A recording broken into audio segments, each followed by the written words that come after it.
안녕하십니까. 백석대학교 간호학과 3학년 학생 여러분. 저는 아동간호학 2 교과목을 담당하고 있는 정미란 교수입니다. 2주차 영상 강의에서는 고위험 신생아 건강 문제 그 3번째 시간으로 함께 하도록 하겠습니다. 그럼 지금부터 시작하겠습니다. 컨텐츠입니다. 이번 시간에는 근골격계 질환과 소화기계 질환에 대해서 함께 다뤄보도록 하겠습니다. 네, 그럼 우선 근골격계 질환에 대해서 살펴보도록 하겠습니다. 먼저 발달성 고관절 이형성증에 대해서 확인을 해볼 텐데요. Developmental Dysplasia of the Hip, DDH라고 불리는 이것은 여기 그림에서 보시는 바와 마찬가지로 관골구, 비구라고 하죠. 이 부분 혹은 대퇴골의 근위부, 관절 연부 조직 이런 부분들의 발달 이상으로 나타나는 질환이라고 볼 수가 있겠습니다. 선천성 고관절 탈구나 고관절 형성장애로 보통 대부분 나타나죠.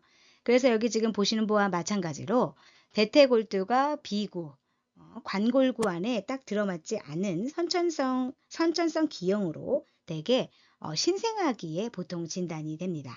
그래서 여기 지금 엑스레이 사진에서도 보시면은 좌측 고관절이 비구로부터 빠져나와서 탈구되어 있는 모습들을 볼 수가 있죠. 그래서 출생 시 탈구가 있는 경우들도 이렇게 있어서 신생아기에 진단이 대부분 되지만 출생 이후에 수개월 내에서 탈구가 서서히 진행되는 경우들도 있고 그리고 또 유아기에도 나타나는 경우들도 있어서 우리는 발달성이라는 그런 표현을, 용어를 사용하게 되었습니다. 이러한 발달성 고관절 이형성증의 원인 및 빈도를 한번 살펴보면요.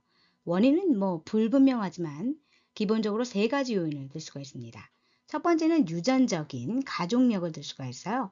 그래서 이거 같은 경우에는 약 소인의 3분의 1 정도를 차지하고 있다고 보고 있습니다. 두 번째는 호르몬에 대한 영향인데 이거 같은 경우에는 우리가 내분비적인 소인이다 라고도 얘기를 하고 있거든요. 이거 같은 경우는 특히 여아일 경우에 어머니의 호르몬에 대한 어떤 반응으로 나타날 수 있다. 이렇게 보고 있습니다. 세 번째로 이제 기계적인 것인데요. 대부분의 이제 기계적인 것 중에 하나가 바로 임신 중에 체위를 들 수가 있어요. 여기 지금 보시면은 이제 둔이에 대한 어떤 유형들을 지금 볼 수가 있는데요. 그래서 지금 보시면 둔이로 되어 있는 경우, 그러니까 이거는 지금 완전 둔이, 이거는 불완전 둔이, 이거는 진둔이 이렇게 지금 우리가 분류할 수 있잖아요. 이제 완전 둔이 같은 경우에는 고관절이 플렉션 되어 있고 그리고 한쪽이나 양쪽 무릎이 이제 플렉션 되어 있는 상태를 얘기를 합니다. 불완전 둔이 같은 경우에는 보통은 여기는 이렇게 되어 있지만 아래쪽으로 이제 신전되는 경우가 있어요. 고관절이 한쪽이나 양쪽이. 그 다음에 이제 이런 진둔이 같은 경우가 고관절은 플렉션 되어 있고 무릎이 익스텐션 되어 있어서 펴져 있죠. 네. 요런 어떤 그 체위에 해당되는 부분들이 있을 경우에 그러니까 과도하게 고관절이 굴곡되어 있고 무릎이 신전되어 있는 그런 상태에서도 발생률이 높다라고 보고 있습니다. 이 외에도 양수 과소증이 있거나 또는 산모의 어떠한 그 자궁이 작거나 또 쌍둥이이거나 아이가 거대아이거나 이런 경우에도 나타날 수가 있고요. 그 다음에 이제 아이가 첫 번째 아이일 때도 나타날 가능성이 크다라고 보고 있습니다. 그렇기 때문에 발생에 해당되는 부분들은 민족이나 지역이나 또는 환경의 어떤 아이들의 고관절을 신전, 내전시키는 그런 여러 가지 그 속삭이에 대한 습관들이 있을 수 있잖아요. 그런 거에 따라서도 발병률이 다를 수 있다라고 보고 있고 전반적으로는 여아가 남아보다 훨씬 더 많은 약 70%의 비율로 나타나고 있다라고 보고되어 있습니다. 그리고 이제 위치상으로 보시면은 좌측이 60%, 우측이 20%, 양측성으로 나타나는 것이 20%라는 보고가 있습니다. 네, 발달성 고관절 이형성증은 그 정도에 따라서 다음의 이 3가지로 분류를 할 수가 있습니다. 탈구, 불완전 탈구, 이형성증 이렇게 나타날 수가 있거든요. 자, 그러면 요 정상적인 부분들을 한번 살펴보시면 네, 이 관골구, 비구 안에 대퇴골두가 명확하게 이렇게 딱 들어맞아 있죠. 이게 정상 상태가 되는 것입니다. 근데 탈구를 한번 볼까요? 이 탈구 상태는 어떻습니까? 이 대퇴골두가 비구에서 완전히 이탈되어 있습니다. 그래서 대퇴골두가 비구 바깥으로 완전히 이탈되어서 보통은 뒤쪽 후상방으로 이렇게 빠져나와 정상적인 위치로 회복되지 못하는 그런 정복되지 않는 상태로 놓여져 있는 상태를 얘기해요. 보통은 이 원인대에 의해서 원인대가 늘어나서 이런 현상들이 나타날 수 있겠습니다. 자, 불완전 탈구를 한번 볼까요? 불완전 탈구는 여기 지금 보시는 바와 마찬가지로 얘가 비구 안에는 놓여져 있습니다. 놓여져 있는데 보통은 이 이형성증과 탈구의 약 중간적인 상태라고 볼 수가 있어요. 그리고 얘가 빈도가 가장 흔해요. 그래서 가장 흔한 유형으로 불완전 탈구가 많이 나타난다라고 볼 수가 있겠습니다. 그래서 얘 같은 경우에는 완전한 위치로 놓여지지 않은 그런 상태를 얘기를 하는 거죠. 세 번째, 이형성증에 해당되는 부분들을 보시면 얘도 마찬가지로 대퇴골두가 비구, 즉 관골구 안에는 위치하고 있습니다. 그런데 중요한 건 뭐냐면은 이 관골구 비구가 대퇴골두가 이렇게 이제 오목한 모양인데 이 부분들을 명확하게 이렇게 잘 받쳐줄 수 있도록 그 안으로 더 들어가 있어야 되는데 약간 납작하게 형성이 되어 있는 거예요. 그래서 안정되게 딱 들어가도록 오목하게 딱 만들어져 있어야 되는데 발육지연 때문에 납작하고 굉장히 야트막하게 되어 있어서 나타나는 그런 증상이라고 볼 수가 있겠습니다. 네, 그러면 발달성 고관절 이형성증의 임상 증상을 한번 살펴보도록 하겠습니다. 우선 첫 번째로 깊은 피부주름과 짧은 다리예요. 그림에서 이렇게 보시는 바와 마찬가지로 이 아이를 겨드랑이를 잡고 이렇게 세웠을 때 탈구된 다리에 해당되는 부분들을 이렇게 보시면 어떻게 되어 있습니까? 둔부에 주름이 더 높고 대퇴주름이 더 깊게 들어가 있어요. 그리고 다리 길이를 보시면 다리 길이가 이렇게 더 짧은 것을 알 수가 있습니다. 이것은 탈구된 다리가 상방으로 약간 올라가기 때문에 이렇게 보이는 거죠. 네, 다음으로는 고관절 외전 제한이 있습니다. 이거 지금 보시면 여러분 텍스트 92페이지에 이렇게 나와 있는데요. 그림으로. 네, 아이를 눕히고 앙아 위로 눕힌 다음에 고관절을 90도로 이렇게 굴곡시킨 다음에 바깥으로 이제 외전을 시키면은 탈구가 있는 고관절은 외전이 어느 정도 제한이 됩니다. 이게 탈구된 쪽에 내전근이 단축되어 있기 때문에 그렇게 나타나는 경우가 있고 얘 같은 경우에는 여러분 텍스트에도 나와 있지만 생후 6주 이후에 검사해야 의미가 있다라고 볼 수가 있겠습니다. 네, 다음으로는 갈레아치 징후라고 불리는 앨리스 징후에 대해서 보겠습니다. 자, 발달성 고관절 이형성증에서는 이런 증상들이 나타나는데요. 아이를 이제 앙아 위로 눕힌 다음에 무릎을 이제 구부려요. 이렇게 구부리면은 양쪽의 무릎에 해당되는 높이를 한번 비교를 해봅니다. 그럼 어떻게 되느냐? 탈구된 쪽의 무릎 높이가 더 이렇게 낮게 나타나는 것을 알 수가 있어요. 그래서 이 그림에서는 좌측 탈구구나 이렇게 알 수 있는 것이죠. 따라서 이것은 탈구된 다리가 후방으로 이렇게 탈구되어 있기 때문에 높이가 다르게 나타난다. 이렇게 볼 수가 있겠습니다. 네, 다음의 임상 징후를 보시면 오토라니 검사와 바로우 검사 양성 징후를 살펴볼 수가 있습니다. 여러분 텍스트 92페이지에 보시면 이런 그림들이 있죠. 오토라니 검사는 기본적으로 이렇게 생각하시면 돼요. 탈구되어 있는 이 헤드, 그쵸? 헤드를 대퇴골두를 비구 안으로 이렇게 넣어 놓는 그런 검사입니다. 그래서 지금 보시는 바와 마찬가지로 아동을 이렇게 앙하위로 눕힌 다음에 고관절을 90도로 이렇게 구부리고 무릎도 완전히 구부리게 해요. 그런 다음에 이 중지 있는 부분들을 대전자에 놓고 엄지를 소전자에다가 이렇게 딱 잡은 다음에 대전자 부를 안쪽으로 이렇게 밀어 넣으면서 다리를 이렇게 벌려줍니다. 외전시키면은 뚝 하고 관절이 들어가는 느낌이 있어요. 그래서 이 소켓 안으로 싹 들어가는 느낌이 있으면 탈구가 되었구나 라고 확인할 수가 있습니다. 그래서 이런 것들을 오토라니 검사 양성이라고 보통 얘기를 할 수 있고 이거는 생후 2, 3개월까지 확인할 수 있는 그런 방법이다. 이렇게 볼 수 있어요. 그 다음에 바로우 테스트는 여기 그림에서 보시는 바와 마찬가지로 얘는 오토라니 검사 반대로 탈구를 이제 유도하는 검사입니다. 그래서 아동을 눕혀가지고 다리를 약간 벌린 이런 상태에서 고관절과 무릎을 90도로 굴곡을 시킵니다. 그런 다음에 어떻게 하느냐? 그 엄지를 소전자부에 이렇게 위치시킨 다음에 예, 다리 사이의 간격을 안쪽으로 이렇게 좁히면서 예, 침대에 평행한 그런 방향으로 다리를 이제 외측으로 이렇게 살짝 밀어내면은 뚝 하고 고관절이 탈구되는 그런 느낌이 있어요. 이런 느낌이 있으면 예, 이것도 예, 바로우 검사 양성이다 이렇게 보는 겁니다. 그래서 두 가지는 조금 이제 반대되는 그런 개념일 수 있지만 얘도 마찬가지로 생후 2, 3개월까지 이용할 수가 있다라고 볼 수가 있겠습니다. 네, 다음 임상 증상은 트렌델렌버그 징후라고 볼 수 있겠는데요. 여기 지금 그림에서 보시는 바와 마찬가지로 예, 탈구된 다리로 이렇게 딱 섰을 때 반대쪽 골반이 이렇게 아래쪽으로 처지는 것을 알 수가 있어요.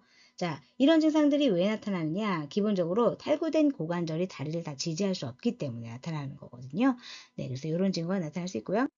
네, 다음은 피스톤 징후를 볼 수가 있는데요. 이 그림에서 보시는 바와 마찬가지로 대퇴의 상단을 이렇게 촉지하면서 탈구된 쪽의 다리를 아래로 이제 잡아당기거나 또는 이제 위로 이렇게 들어 올리면은 대퇴 상단이 비정상적으로 올라가거나 내려가는 경우가 있습니다. 자, 이거는 탈구된 고관절이 여기가 고정되어 있지 않기 때문에 이런 증상들이 나타날 수가 있겠죠.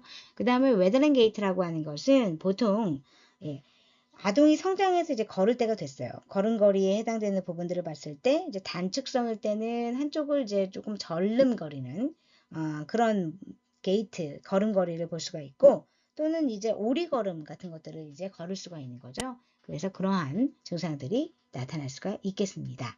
그리고 또한 다리가 이제 조금 더 벌어져서 회음부도 이제 벌려져 보이는 그런 부분들도 나타날 수가 있어요. 네, 이러한 발달성 고관절 이형성증의 진단검사를 한번 볼까요? 앞서 우리가 임상 증상을 싹 확인했었잖아요. 그래서 신체 검진을 확인을 했을 때 바로우나 오토라니 징후로 확인하면 이거는 이 질환이구나 라고 우리가 확인할 수가 있는 것이죠. 그래서 이거는 실제 조기 발견해서 치료를 해야지만 성공률이 높기 때문에 가능한 한 신생아기에 빠르게 진단이 이루어져야 된다. 이런 것들이 굉장히 중요하고요.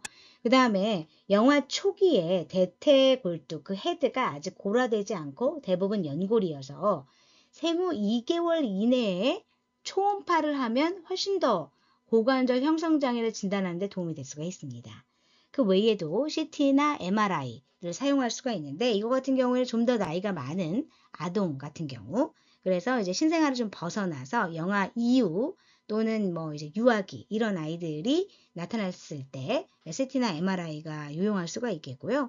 또는 이제 기형이나 비정상적인 피막과 같은 정복의 장애를 진단할 때도 이런 것들이 유용할 수가 있습니다. 그리고 또한 수술을 한 이후에 다시 이제 그 정복하는 적합성 평가 잘 맞춰져 있느냐 이런 부분들의 적합성 평가를 확인할 때 쓸 수 있는 방법이 CT나 MRI죠.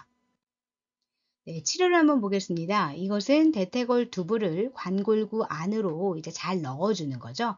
그래서 뼈 외부에 있는 혈관과 신경을 보호해주는 그런 목적을 갖고 있습니다. 아까 앞서도 얘기했듯이 이것은 조기 치료하는 게 굉장히 중요해요. 그래야지만 정상 발달을 잘 촉진할 수가 있고 장기적인 다른 합병증을 예방할 수가 있습니다. 그래서 우리가 보통 영아 초기에 수술을 하지 않고 보통 하게 되는 것이 이 외전 장치예요. 그래서 이거는 생후 6개월까지만 한다 이렇게 보시면 되겠어요. 그게 뭐냐? 보통 대부분 파브릭이라고 하는 보장구입니다. 이런 외전 장치를 사용을 해요. 그림에서 지금 보신 바와 마찬가지로 얘 같은 경우에는 무릎을 어떻게 되어 있습니까? 굴곡을 시키고 그리고 고관절은 약 60도 정도로 어떻게 되냐? 외전을 시켜서 이 비구 안으로 그 헤드가 잘 들어가게 그 정복된 자세를 유지시키는 그런 그 보장구라고 볼 수가 있겠습니다. 그래서 얘 같은 경우에는 다리를 완전하게 딱 고정시키는 게 아니라 어느 정도 움직일 수가 있습니다. 그래서 편안하게 아이들이 적용할 수 있도록 이제 고안된 그런 부목이라고 볼 수가 있겠어요. 그래서 대퇴골두에 해당되는 부분들이 이 비구 안으로 어떻게 향하게 해서 자연적인 어떤 정복을 유도하는 그런 방법이라고 볼 수 있겠고요. 보통 고관절이 안정될 때까지 3에서 6개월 정도 우리가 보통 적용한다 이렇게 생각해 볼 수가 있겠습니다. 네, 6개월 이후가 되면은 이제 이 고관절 이형성증으로 진단되었을 때, 자, 파브릭을 더 이상 못한다고 그랬잖아요. 그 다음에 할 수 있는 게 견인, 그 다음에 도수정복, 그 다음에 석고붕대 이런 순으로 이제 치료를 하게 되거든요.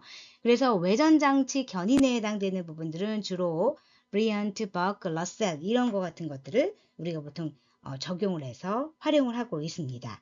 이걸 왜 하느냐? 얘 같은 경우에는 대퇴두부의 위치를 변화시키지 못할 경우에 연조직을 신전시키기 위해서 이런 견인 장치가 필요한 거죠. 그래서 지금 이렇게 보시는 바와 마찬가지로 리안트 트랙션, 그 다음에 버크 트랙션, 러셀 트랙션 이런 식으로 하는 거예요. 근데 이거를 지금 보시면은 연조직을 신장시키면 대퇴 그 두부 이 부분을 관골구 가까이에 위치시켜서 고관절 주위에 누르고 있을 수 있는 혈관 손상을 막고 또 대퇴 상부의 무혈관성 괴사를 방지하는 그런 큰 역할을 할 수가 있게 됩니다. 근데 얘는 이제 목욕이라든지 또는 식사 시간 그런 거 제외하고 얼마만큼 하느냐? 24시간 동안 일정하게 유지하는 게 필요하거든요. 그래서 어떤 자주 움직이는 그런 아이들에게는 사용하기가 굉장히 어렵겠죠. 그래서 이런 견인을 할 경우에는 아이들의 기분 전환을 잘 시켜줄 수 있어야 되겠습니다. 왜냐면 계속 이 유지를 하고 있어야 되니까 얼마나 힘들겠어요. 그렇죠? 네. 우리가 도수 정복으로 정복이 잘 되지 않거나 또는 폐쇄 정복이 이제 성공하지 못할 경우에 우리는 보통 이제 개방 정복을 할 수 있고요. 그리고 실제 이제 2에서 4개월, 보통 이제 3개월 정도 고관절 스파이커 석고붕대로 고정을 시킬 수가 있습니다. 여기 지금 보시는 바와 마찬가지로 이건 양쪽 다 이제 롱렉으로 그 스파이커 캐스트를 한 것이고 이거는 이제 한쪽 반 정도 이렇게 한 거죠. 이렇게 한 다음에 나중에 이제 외전 부목으로 교체할 수 있게 되겠습니다. 이렇게 한 이유가 뭘까요? 만약에 고관절을 정복할 때 연조직이 치유되고 경화되는 동안 고관절을 바른 위치로 고정을 하기 위해서 이런 것들을 하는 거거든요. 이게 만약에 제대로 안 된다. 그러면은 아까도 앞서 얘기했듯이 대퇴골두의 무혈관 괴사라든지 비구 이형성, 뭐 퇴행관절염 이런 것들을 더 초래할 수가 있다. 이렇게 보고 있습니다. 자, 마지막으로 외전 보조기 같은 것들이 있을 수 있어요. 이거 같은 경우에는 석고붕대를 제거한 이후에 외전을 유지하기 위해서 아까도 외전 부목이라든지 외전 보조기 이런 거 사용할 수 있거든요. 그래서 지금 여기 보시는 바와 같이 이런 보조기를 사용할 수가 있어요. 보조기를 착용하면 움직임이 더욱더 자유롭고 아동의 활동을 증가하는데 고관절을 좀 보호해주는 그런 기능을 할 수가 있는 것이죠. 네, 다음은 간호에 대해서 살펴보겠습니다. 자, 우선 이렇게 여러 가지 치료를 받고 있는 아이들의 성장 발달 증진에 대해서 부모가 굉장히 걱정할 수 있습니다. 아이들이 장기간 동안에 이렇게 뭐 외전 장치를 하고 있다든지 또는 석고붕대를 하고 있다든지 견인을 하고 있다든지 그러면은 움직이지 않고 있는 상태가 굉장히 오랫동안 유지되지 않습니까? 그러니까 전체 운동을 할 기회가 그만큼 줄어들겠죠. 그래서 굉장히 걱정을 해요. 성장에 대한 발달에 대해서 굉장히 늦어지지 않을까. 근데 이런 부분들에 대해서 우리가 이렇게 부동 자세로 있으면 미세 운동이 그만큼 많이 발달할 수 있다는 걸 알려주면서 지금 장치를 착용하고 있는 것들을 해제하게 되면 다시 곧 재개될 수 이런 전체 운동에 대한 그런 발달이 재개될 수 있다는 것을 알려줄 필요가 있겠습니다. 그 다음에 신체 운동성 유지에 해당되는 부분들이 있겠는데요. 이제 보행기라든지 또는 유모차, 안락의자가 달린 뭐 휠체어 이런 것들을 사용할 수 있는 방법들을 알려주면서 아이들이 할 수 있는 그런 운동 이런 부분들을 도모해 줄 필요가 있겠어요. 그것뿐만 아니라 뭐 석고붕대나 보조기 이런 거 하는 동안에 운동을 어떻게 할 수 있는지 최대한 알려주는 것들이 필요하고 피부 보호가 특히 중요한데 예를 들면 파브릭 같은 것들을 사용했을 때 그 아동의 피부 접촉 부위 그 다음에 무릎 밑부분에 과민 반응 같은 것들이 사용할 수 있어요. 접어서 이렇게 놔두기 때문에 그래서 우리가 실제 이 피부 관련해서는 땀 차고 있는 이런 부분들에 대해서는 매일 씻고 완전히 말린 다음에 보습 때도 충분히 발라줘서 건조하지 않도록 유지하는 것이 필요하겠고요. 그런데 이제 춥다 이러면 어떻게 될까요? 보온을 위해서 긴면 양말 같은 것들을 이제 신겨가지고 보온에 좀 그 보온을 잘 유지할 수 있도록 도와줘야 될 필요가 있겠죠. 그리고 또 석고붕대 주변에는 면으로 된 패드를 좀 대주는 것이 필요하겠고요. 그리고 기저귀와 피부 사이에는 왜 우리가 보통 이제 그 서해부나 둔부 이런데 그 소변이라든지 아니면 대변으로 이제 약간 이렇게 젖는 경우가 있잖아요. 그래서 그런 것들을 방지하기 위해서 방수 테이프를 붙여주면 좋겠습니다. 그리고 또 기저귀도 이제 래시 같은 게 나타날 수 있기 때문에 천으로 된 기저귀를 좀 사용하는 것이 필요하겠죠. 그리고 또 견인을 만약에 사용했다라고 그러면은 이 견인을 안전하게 유지하는 방법, 그리고 이 견인하는 동안에 신경맥곽계에 어떠한 합병증이 있지는 않는지 이런 것들을 관찰하는 방법을 교육해 줄 필요가 있겠어요. 그리고 정상 수면 유지를 잘 해줄 필요가 있겠습니다. 석고공도를 했다고 해서 이제 정면 앙하이로만 자지는 않죠. 그래서 복이나 측이로 잠을 잘 수 있다라고 하는 거. 그 외에도 낮잠 계획 같은 것들을 계획할 수 있겠고요. 그다음에 부모를 지지해 줄 필요가 있겠습니다. 예를 들어서 이런 여러 가지 장치를 갖고 있으면은 이게 발달에 문제가 있지는 않을까? 이런 거에 대해서 굉장히 많이 걱정을 할 수가 있어요. 그래서 그런 부분들의 걱정, 두려움 이런 것들을 표현할 수 있는 기회를 제공하면서 그다음에 이 부분들에 대한 철저한 대처할 수 있는 양육할 수 있는 교육을 충분히 해주는 것들이 필요하겠습니다. 네, 다음은 망곡 쪽에 대해서 살펴보겠습니다. 이거 같은 경우에는 발과 발목이 복합적으로 변형되어 있는 선천성 기형에서 기인한다고 보고 있습니다. 그래서 발 앞부분 내전이라든지 또는 발 배측의 굴곡 또는 발꿈치 내번 이런 것들이 나타날 수가 있어요. 보통 이제 50%가 양측성으로 나타난다라고 보고 있고요. 원인은 이제 명확하게 나타나 있지는 않지만 자궁 내 압력이 주어졌다든지 또는 엄마 자궁 내에서 아이들이 비정상적인 자세, 태위를 취하고 있어서 움직임이 이제 제한되어 있다거나 또는 여러 가지 신경 근육성인 요인 또는 가족력이 높다라고 되어 있고요. 그거 외에도 이분 척추와 관련되어 있다라고 보고 있기도 합니다. 그래서 증상을 보시면 내반 첨족이 가장 많은 유형을 차지하고 있어요. 여러분 여기 지금 보시면 이게 지금 내반입니다. 내반이라고 하는 것은 발이 내번되어 있는 상태잖아요. 그러다가 보니까 발바닥 안쪽이 어때요? 발바닥 이 안쪽이 그 바닥과는 떨어져서 위로 좀 솟아 있고 그리고 발끝이 이제 내전되어 있는 상태를 볼 수가 있습니다. 그래서 이런 부분들이 내반이라고 할 수 있고요. 그 다음에 외반이라고 하는 것은 이 내반과 좀 반대죠. 그러다 보니까 발바닥이 외번되어 있는 상태입니다. 그래서 발바닥 안쪽에 해당되는 부분들이 어떻게 되어 있습니까? 발바닥 안쪽에 해당되는 부분들이 좀 붙어 있고 발바닥 바깥쪽에 있는 부분들이 이제 떨어져 있는 바닥과 떨어져 있는 그런 양상들을 볼 수가 있습니다. 그래서 발끝을 보면 완전히 외전되어 있는 상태를 우리가 확인할 수가 있는 것이죠. 그 다음에 이거는 첨족이라고 볼 수가 있겠습니다. 그래서 이 첨족이 이렇게 생겼는데 이 첨족은 여러분 텍스트에 나와 있는 것처럼 족저굴곡입니다. 보시면 족저굴곡이에요.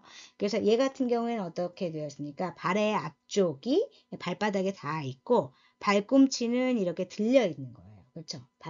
바닥에서 떨어져 있는 것을 얘기합니다. 자, 종족이라고 하는 것은 뭐냐면 지금 여기 이 그림인데 요거는 자, 발 앞쪽이 바닥과 떨어져 있고 발꿈치가 이렇게 붙어 있는 상태로서 이거는 족배굴곡이라고 얘기할 수가 있는 것이죠. 그래서 우리가 이렇게 첨족이면서 내반으로 되어 있는 이 내반 첨족이 가장 많다. 이렇게 볼 수 있겠습니다. 네, 치료를 보시면은 우선 손 조직을 통해 가지고 먼저 이 발의 위치를 교정을 시킵니다. 그 다음에 뭐 해야 되느냐? 석고붕대를 착용을 해야 되겠죠. 이 석고붕대는 연 조직을 강화시키면서도 뼈를 바른 형태가 될 수 있도록 잘 잡아주는 역할을 합니다. 그래서 애들이 보통 1, 2주마다 이 석고붕대를 교환을 해요. 성장에 맞추어서. 이런 석고붕대에 대한 교정에 해당되는 부분들은 보통 3에서 6개월 정도 이제 유지를 하다가 어느 정도 이게 안정기에 도달하면은 이제 할 수 있는 방법이 수술입니다.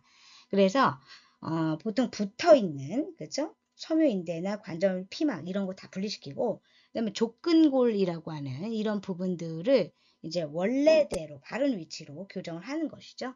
그래서 그렇게 수술을 할 수도 있고 또는 이제 족부 외전 보조기 같은 이런 부분들을 좀 사용할 수가 있고 또는 교정 신발 이런 거 사용할 수 있겠다라고 볼 수가 있겠습니다.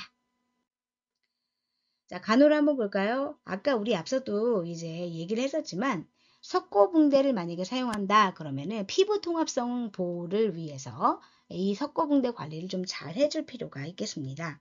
그리고 이제 석고붕대가 어느 정도 압박감을 줄 수 있잖아요. 그래서 신경계나 맥관계 구조에 압박감, 그 혈관 같은 거 눌리고 뭐 이럴 수 있기 때문에 그런 부분들을 잘 교육하고 피부의 변화 같은 것들을 잘 살펴볼 수 있도록 교육하는 것들이 되게 필요하겠고요.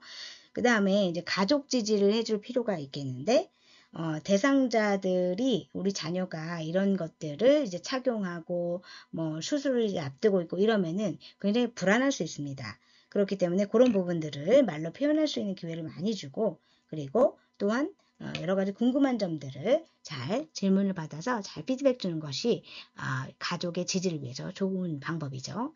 그 다음에 건강한 신체상을 증진시킵니다. 그래서 아동이 적절한 기능을 유지할 수 있도록 그렇게 도움을 줄 수 있겠습니다. 네, 다음으로는 사경에 대해서 살펴보겠습니다. 이것은 목의 흉쇄 유돌근이 한쪽으로 이제 구축됨에 따라서 근육이 짧아진 방향으로 머리가 이제 기울어지고 턱은 반대편 방향으로 향하게 되는 그런 질환을 얘기합니다. 그래서 보통 임상에서 아이가 한쪽으로 이렇게 목을 이렇게 기울이고 있어서 이제 삐딱하게 있다라고 했을 때 처음엔 뭐 귀엽다고 볼 수 있겠지만 이상해서 데리고 오는 경우가 대부분이거든요. 그래서 대부분은 뭐 괜찮은 경우들도 있지만 이렇게 사경인 경우가 종종 있습니다. 그래서 여기 지금 보시는 바와 같이 한 75%가 오른쪽에 이렇게 사경이 생기는 경우가 있거든요. 그러다 보니까 우리가 구축이라고 하면은 움직임에 제한을 받거나 구부러진 채 움직이지 않는 그런 경우가 있어요. 그래서 지금 보시면 이제 반대쪽으로 이제 턱이 반대쪽으로 향하고 있죠. 이렇게 그런 증상을 보일 수가 있겠습니다.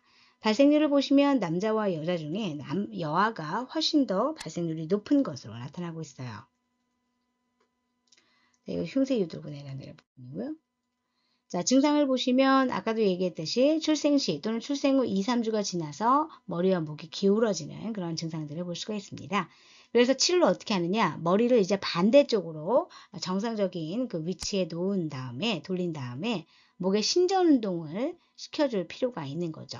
그 다음에 이제 필요하다면 흉쇄 유돌근 길이를 이제 짧아져 있는 것이잖아요, 근육이. 그래서 늘려주는 그런 수술이 필요하다 이렇게 볼 수가 있겠습니다. 네, 다음은 소화기계 질환에 대해서 살펴보겠습니다. 자, 구순 9개월을 첫 번째로 볼 텐데요. 클라이트 립이라고 부르는 구순혈은 보통 태생기에 발육부진에 의해서 선천적으로 여기 보신 바와 마찬가지로 윗입술이 갈라져 있는 형태입니다. 한쪽만 그럴 수 있고 양쪽이 다 그럴 수도 있거든요. 그래서 이러한 구순혈을 입술 갈림증 또는 토순 또는 뭐 언청이 이렇게도 부르죠. 네. 그래서 아동의 안면 기형 중에 가장 흔한 형태라고 볼 수가 있겠습니다. 그래서 이러한 클래프트 립 같은 경우에는 구순혈만 나타날 수도 있고요. 9개월과 같이 동반될 수도 있거든요. 어쨌든 9개월 같은 경우에는 기본적으로 남아에게 더 흔하다 이렇게 볼 수가 있겠습니다. 자, 두 번째로는 클래프트 팔레이트라고 하는 9개월을 볼 수가 있겠는데요. 자, 여기 보시는 바와 같이 9개월이라고 하는 것은 선천적으로 입천장이 뚫려져 있는 그런 형태를 보입니다. 그러다 보니까 코와 입이 통하는 것을 의미하는 것이죠. 그런데 9개월이라고 하는 것은 남아보다는 누가 많냐면은 여아가 많아요. 여아가 훨씬 더 많다라고 보고되어 있는데 자, 클래프트 팔레이트 혼자만 있는 것은 보통 2,500명 중에 한 명입니다. 그런데 얘처럼 그러니까 클래프트 립, 구순열과 9개열, 클래프트 팔레이트 이 두 가지가 한꺼번에 있는 그런 경우는 보통 650에서 약 1000명 중에 한 명이라고 볼 수 있어요. 그래서 더 빈도가 높다라고 볼 수 있겠습니다. 다음으로 원인을 한번 살펴보도록 하겠습니다. 크게 유전적인 요인과 비유전적인 요인으로 나눌 수가 있습니다. 유전적인 요인은 9개월과 구순열 중에 구순열이 훨씬 더 그 경향성이 커서 빈번하게 나타난다고 보고 있습니다. 9개월은 보통 선천적인 기형과 지능장애를 동반하는 경우가 많다고 했고요. 이 구순열과 9개월 둘 중에 9개월이 염색체 이상을 동반하는 경우가 많다고 보고되고 있습니다. 그리고 비유전적인 요인이 있을 수가 있는데요. 실질적으로 임신부의 감염, 그러니까 풍진이라든지 매독, 이러한 감염이라든지 또는 임신부와 태아의 저산소증 또는 영양불균형, 내분비계 약물 같은 것들을 복용했다든지 항경련제를 복용했다든지 뭐 음주나 흡연 이런 것들을 했을 경우 산모가 영향을 미칠 수 있는 것으로 나타나져 있고요.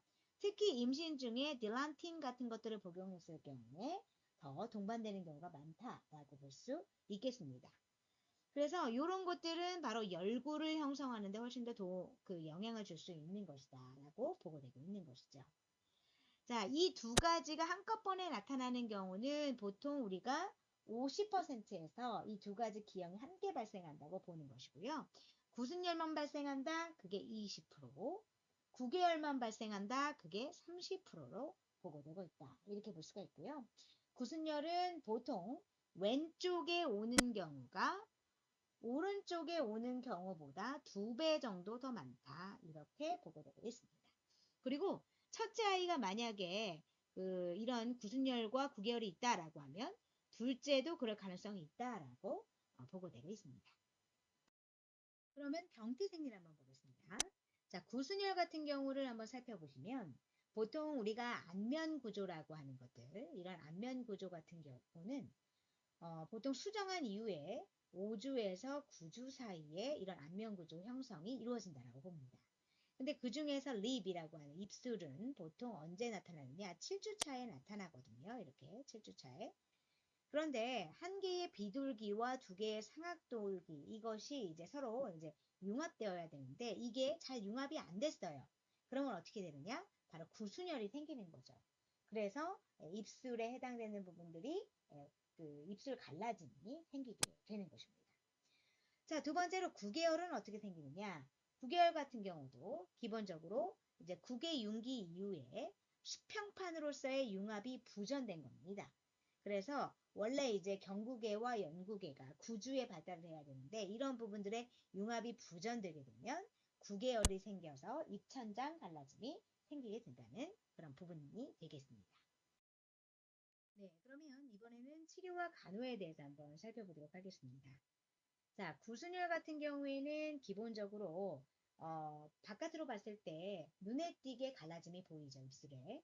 그리고 얘네들 같은 경우에는 빠는 것 또는 뭐 삼키는 것 이런 거에 좀 문제가 있을 수가 있어요. 그렇기 때문에 생후 3개월 이내에 빠르게 수술을 해줍니다. 늦어도 6개월까지는. 그래서 여기 그림에서 보신 바와 마찬가지로 이렇게 젠 모양으로 성형술을 해서 봉합술을 1차적으로 해주고요. 그리고 생후 4에서 5개월 경 정도가 되면 교정 수술을 해준다. 이렇게 볼 수가 있겠습니다. 근데 이제 건강 상태가 좋을 때 3개월 이내 하는 것이죠. 자, 9개월인 경우는 보시면 기본적으로 입천장 갈라짐이 있기 때문에 얘네들 같은 경우에는 이제 치아 발육이라든지 언어 발달에 문제가 있을 수도 있고요. 네, 그래서 수술을 해야 하는데 너무 빨리 수술을 해야 하게 되면 어떻게 되냐면 상악골에 해당되는 부분에 어떤 성장 발달에 문제가 될 수 있습니다. 그래서 수술을 할 수 있을 정도로 조직이 충분히 성장한 이후에 해야 되는 것이고요. 너무 늦게 하게 되면은 상악골 성장에는 괜찮은데 언어 발달에 또 문제가 있을 수 있겠죠. 그렇기 때문에 대개 1세경에 수술을 하게 되고요. 만약에 3세까지도 이렇게 우리가 수술을 못했다라고 하면은 중요한 거는 지금 여기 보시는 바와 마찬가지로 국에 인공 그 보조기가 있어요. 국에 보조 장치가 있는데 이런 것을 사용해서 아이가 흡인이 되지 않도록 도움을 준다. 이렇게 알고 계시면 되겠습니다. 금방 제가 9개월 같은 경우에는 입천장에 구멍이나 갈라짐이 있어서 발음이나 언어 발달, 뭐 치아 발육에 문제가 있을 수 있다고 그랬잖아요. 근데 그거 말고도 음식이라든지 또는 뭐 음료 같은 것들이 코로 넘어갈 수도 있어요. 그래서 영양이나 감염에도 문제가 있을 수 있겠죠. 그래서 우리는 어떤 걸 사용하느냐? 지금 여기 보시는 바와 마찬가지로 특수 젖꼭지를 사용하고 있습니다. 그래서 지금 입천장을 조금 막을 수 있는 끝에가 이제 고무로 된 이러한 특수 젖꼭지를 이렇게 넓적하죠? 사용할 수 있는 것이고요. 그리고 구순열도 아까 저희가 뭐라고 그랬었냐면 이제 빠는 힘이라든지 이런 부분들이 약하다 그랬잖아요. 그래서 조금 젖꼭지가 세워져 있는 이러한 특수 제작된 그런 구순열 젖꼭지를 사용해서 아이들에게 영양을 나중에 하게 되는 것이죠. 실제 9개월 같은 경우에 금방도 얘기했지만 반복되는 중염, 부비동 감염, 청력장애, 발음장애 이런 것들로 인해서 문제가 될 수 있어요. 그렇기 때문에 이러한 합병증들을 잘 살펴봐 주는 것이 중요하겠습니다.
네, 그러면 수술 후 간호는 어떻게 해야 될까요? 이제 수술이 끝나고 난 이후에는 먼저 제일 중요한 게 분비물 흡인이라든지 기도 개방 유지하는 게 중요하겠습니다. 그리고 적어도 4시간 동안은 금식하고 그 이후에 물을 섭취하게 하는데요. 구토를 예방하기 위해서 서서히 이제 그 이후부터 시작을 하게 하는 거죠. 음식 섭취를요. 자, 입술의 봉합선과 구강 내 봉합선에 해당되는 부분들의 상해를 방지, 즉 다시 얘기하면 그 수술 부위에 해당되는 부분의 상처가 벌어지지 않도록 너무 많이 긴장도를 주면 안 된다는 겁니다. 그래서 다음과 같은 이러한 서랍자나 빨대 같은 거 사용하지 않는 거, 그 다음에 입에 숟가락 넣지 않고 칫솔질하지 않는 거, 이런 부분 다 뭐냐, 이런 봉합선이 이제 터지지 않게 하기 위해서 그런 것이죠. 그래서 보통 7일에서 10일 정도 이후에 이제 모유 수유를 할 수 있다라고 보고 있고요. 아이가 너무 압박감, 압력을 주지 않기 위해서 모유를 좀 짜준다든지 또는 손으로 눌러서 이렇게 아이에게 좀 잘 먹일 수 있는 그런 방법들을 고안한다. 이게 중요하겠고요. 그 다음에 또 중요한 게 밑에랑 조금 연결되어 있는 것인데 구강과 봉합선을 깨끗하고 건조하게 유지할 필요가 있겠습니다. 특히 7일에서 10일 이후에 이제 모유 수유를 할 텐데요. 이렇게 수유한 이후에 묻어 있을 수 있잖아요. 봉합선에. 그러면 생리식염수로 적신 면봉을 가지고 봉합선에 음식물이나 또는 분비물 이런 것들을 잘 닦아내요. 혹시 이제 수술한 이후에 거기가 피가 맺혀 있을 수도 있으니까요. 잘 닦아내주는데 문질러서는 안 되겠죠. 그래서 생리식염수나 50% 과산화수소로 우리가 보통 이런 부위를 소독해서 감염을 예방한다. 이렇게 볼 수 있겠고요. 무엇보다 이제 수술한 이후에 영양분을 잘 공급해주고 수분을 잘 섭취해주는 것이 필요하겠습니다. 그리고 상처가 또 벌어지지 않도록 복이나 흡인 이런 것들을 좀 방지할 필요가 있겠고요. 그 뒤로 이제 넘어가는 것들이요. 그리고 로건바를 통해서 피부 통합선 이제 벌어지지 않도록 유지하는 것이 필요한데 이런 것들입니다. 그래서 로건바는 양쪽 턱 또는 볼 이런 데다가 테이핑을 하는 건데 적용할 수 있는 테이핑을 하는 건데 철사가 끝에 이렇게 달려있는 테이핑이에요. 그래서 이런 부분들을 통해 가지고 이렇게 요 상처 부위를 조금 안전하게 유지시켜주는 봉합선을 유지시켜주는 그런 역할을 하고 있습니다. 자, 그리고 9개월에 해당되는 수술을 하게 되면 어떻게 되냐면은 국의 윤곽이 변화되겠죠. 국의 윤곽이 변화하게 되면 어떻게 될까요? 우리가 잘 알고 있는 유스타키오간이라고 하는 경사가 변경이 됩니다. 그렇게 되면 어떻게 되느냐? 앞서 우리가 얘기했던 중이염에 해당되는 부분들의 빈도가 훨씬 더 커지게 되는 거죠.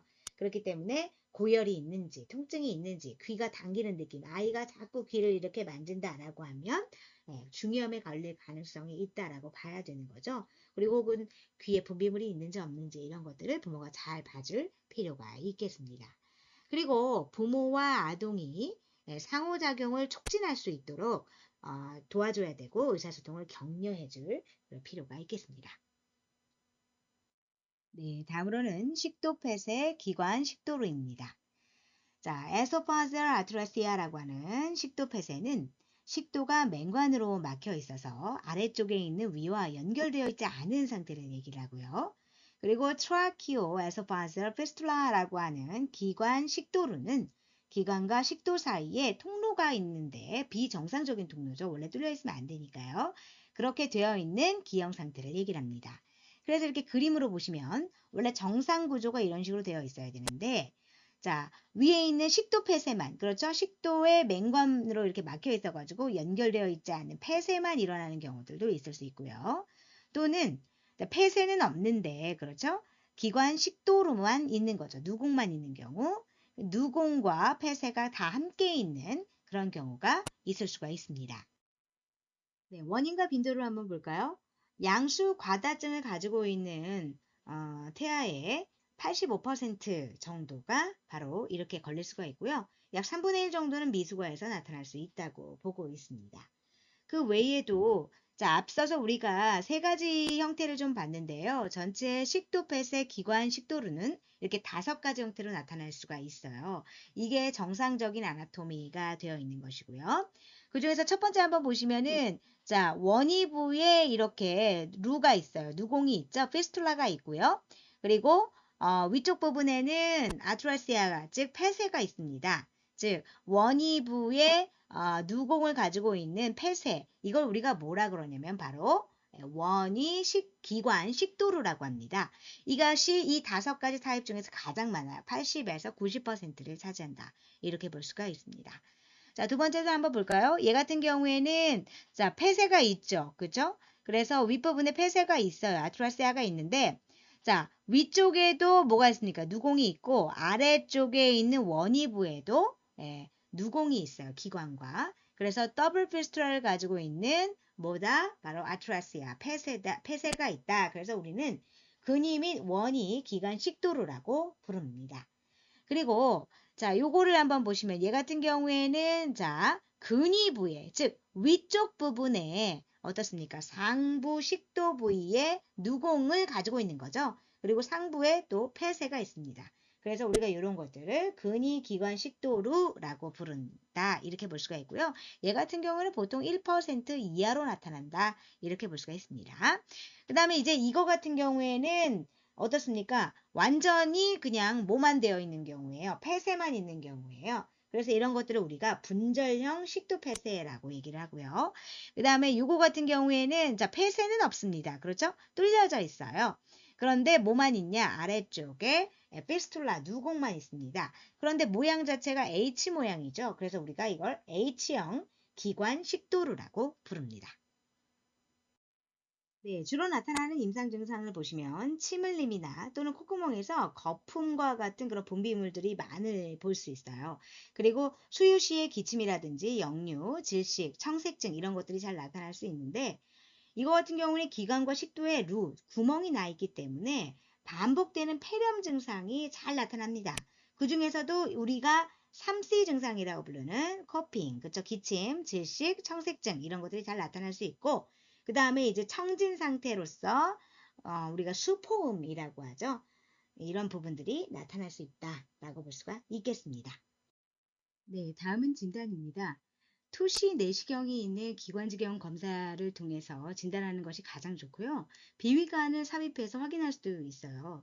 보통 아이들 같은 경우에는 17cm 정도 쭉 들어갈 수 있는데 만약에 이렇게 식도 폐쇄나 기관 식도류가 있는 아이들 같은 경우에 10에서 12cm 정도 들어갈 수 있고 압박감도 받을 수 있겠죠. 치료는 보통 진단한 지 24시간 이내에 기관 식도로 폐쇄, 식도 문합술 이런 것들을 할 수 있게 되겠고 폐합병증을 예방하고 적절한 영양을 유지하는 그런 치료 방법을 선택할 수 있겠습니다. 자, 이제 간호를 보겠습니다. 우선 우리가 확인해야 되는 것은 흡인을 우선 예방을 해야 돼요. 그리고 기도를 잘 유지해주고 수술 부위가 외상을 받지 않도록 예방을 해줘야 되는 거죠. 그리고 이것을 위한 부모 교육을 해줘야 됩니다. 우선 흡인 예방을 보시면 구강으로 수유하는 거 금지고요. 비인두 분비물이 있을 경우에 10에서 15분간 흡인을 할 때 이 아래서 보시면 흡인 시 부드럽고 신속하고 아주 자주 낮은 압력에서 시행을 해줘야 됩니다. 과도하고 높은 압력에서 흡인을 할 경우에는 호두경련을 초래할 수 있다는 거 잊지 마시고요. 체위는 45에서 60도 정도 올린 자세를 유지하시고 되도록이면 아이를 울리지 말아야 돼요. 압력을 높이지 않도록 해야 됩니다. 그 이유는 위가 만약에 울어서 팽만하게 되면 위역류의 원인이 될 수 있기 때문입니다. 그리고 좀 안정감을 주기 위해서 아이들에게 놀이개 젖꼭지를 적용해서 안정감을 줄 수 있도록 해야 되겠죠. 그리고 두 번째로 기도 유지 수술 부위 외상 예방을 위해서 우선은 카테터가 문합 부위보다 더 들어가지 않도록 미리 표시해 주는 것이 최대 길이를 표시해 주는 것이 되게 중요하고요. 그 다음에 만약에 기도 폐쇄가 되었을 경우에는 아이가 굉장히 불안해하고 호흡수도 엄청나게 증가하고 견쪽이 나타날 수 있기 때문에 이러한 증상들을 면밀하게 관찰하는 것이 필요하겠습니다. 그리고 아까도 얘기했지만 체위는 45에서 60도 정도 올린 자세라고 그랬어요. 머리를 약간 높인 체위. 근데 과신전했을 경우에는 수술 부위, 봉합 부위가 식도를 잡아당길 수 있기 때문에 절대 금지다. 그래서 과신전하면 된다, 안 된다, 안 된다. 이렇게 볼 수가 있겠어요. 그 다음에 이제 부모 교육을 해주는데 호흡곤란 징후, 아까 얘기했던 기도폐쇄 초기 징후라든지 또는 이제 문합 부위의 협작 증상 같은 것들이 있는 경우를 확인해 줘야 되는데 특히 기침이나 구토나 연하곤란 이런 것들을 확인을 잘 해줘야 된다. 그리고 또한 위로간 영양 시에 압력을 가하지 않고 천천히 들어갈 수 있도록 영양을 공급해 줘야 됩니다. 그래서 여기 지금 보면 위로간이잖아요. 이것을 통해서 이제 영양을 공급할 때 천천히 제공을 해줘야 된다라고 하는 것을 이제 교육을 해줄 필요가 있겠죠. 네, 오늘 한 학습에 궁금하신 내용이 있으면 이쪽으로 연락 주시기 바랍니다. 지금까지 고위험 신생아 건강문제 그 세 번째 시간을 함께 하셨습니다. 수고 많으셨습니다. 감사합니다.